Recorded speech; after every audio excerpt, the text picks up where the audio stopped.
It's the Farmhouse record player stand. Thanks to MHOM for sending this along. Wherever you're going to build this, you may want to set it up there first instead of moving it between floors, because this box weighs about 30 kilos or just under 60 pounds. Let's crack it open.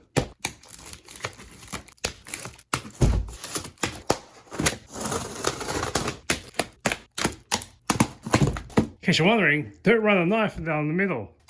But at least we have the styrofoam to protect us.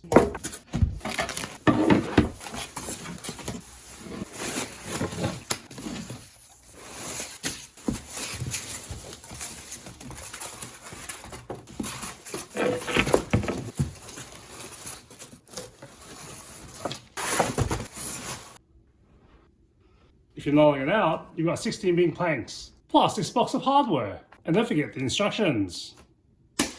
Let's put it together. You're going to need a Phillips head screwdriver. In the hardware box, you got all this, including the electronics part for the LED lights, camshafts, some dowels, screws, and some cam bolts. We're going to use some of these cam bolts on the panels 2 and 3. I'll put barely any pressure on these as I go in, and all of it's been chipped off. These will be on the interior, so maybe that's not going to be that much of a problem. 2 and 3 are done. Let's go to 4 and 5.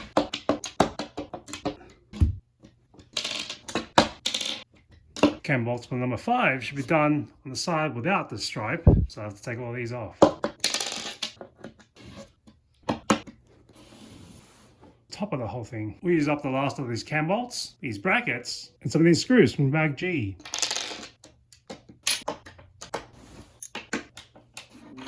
The bag with the LED strip also comes to play on this step. I will need this bag of clips to hold their strip in place. And this LED strip runs down all along the inner section. Don't forget to peel off the backing so you can stick this LED strip on the underside. Pull off a portion of the strip so you can have it aligned first, and then continue on. If you need to, it's easy enough to peel off to readjust. Go back to the part 5. 2 of the part 7s, these cam holders and dowels. These have a little arrow that points to where the cam bolt is supposed to be inserted. Don't forget the dowels first. 5 aside. Number 4 comes back in with a bunch of 8s.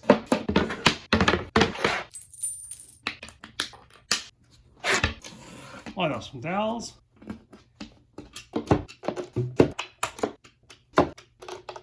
Let's prop up number 4 with the 8s. Bring in number 5. Don't forget the dowels on the edges of the 8s. Now we've got these screws with the Allen key.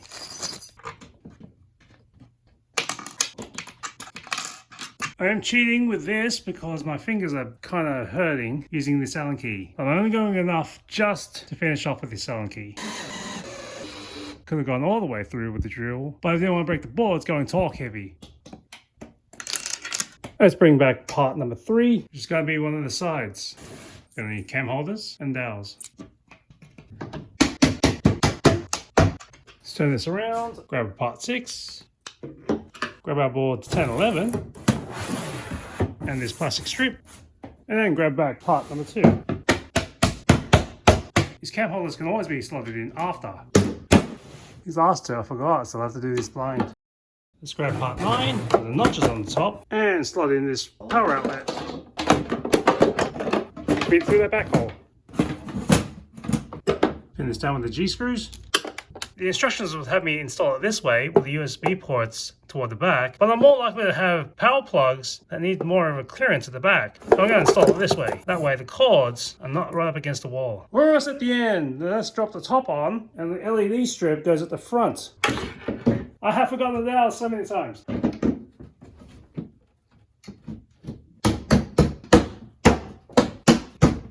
Don't forget the rest of these cam holders. The second last bag includes these little bits.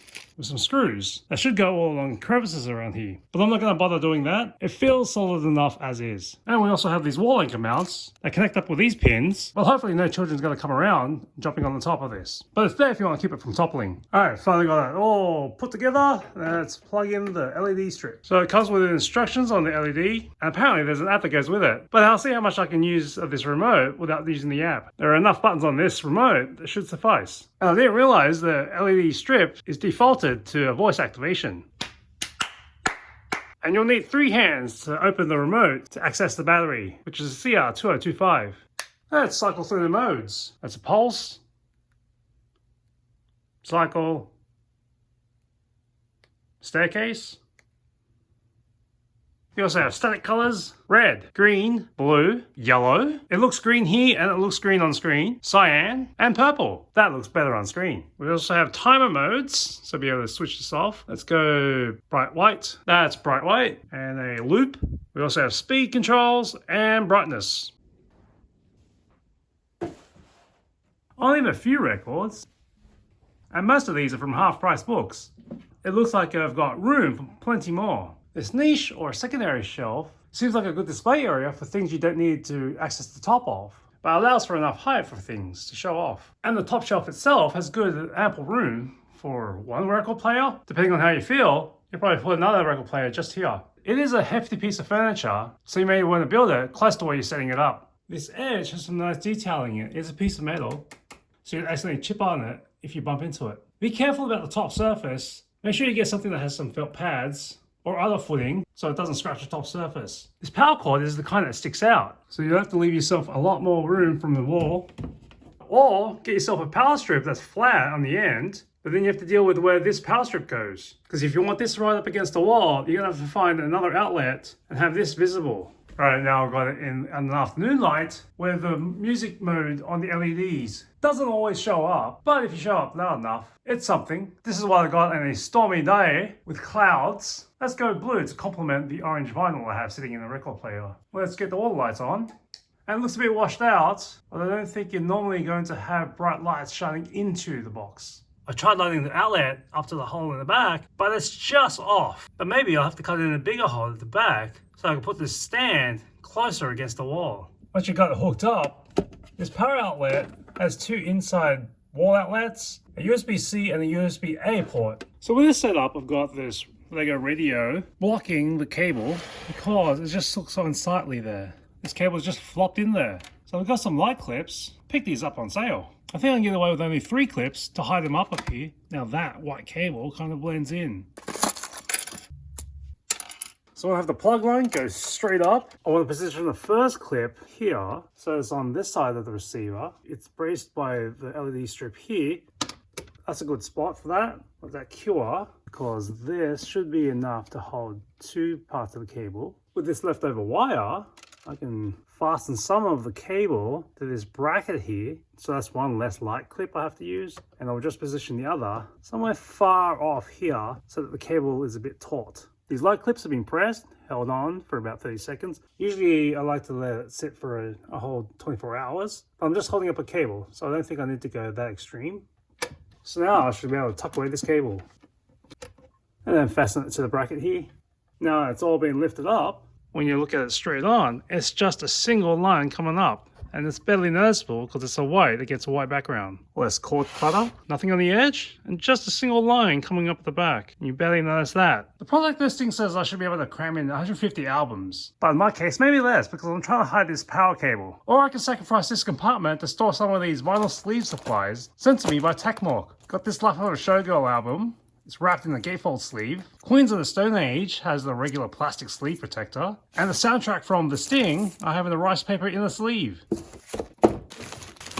Drop this power strip on the outside here and make it a little less chaotic. Size-wise, give yourself at least 86 centimeters or 34 inches wide by 46 centimeters or 8 inches deep, or maybe more if you don't want to kink the power cord at the back. And a height of 81 centimeters or 32 inches before you put anything on the top shelf. This niche is about 18 centimeters or 7 inches high, and the slots for the records about 13 inches or 5 inches wide by 41 centimeters or 16 inches tall. And when you're done, the rubbish, the big shipping box, which includes all that styrofoam inside, this anti-scratch stuff, all leftover from the toolbox, the instructions, and the instructions on the LED remote.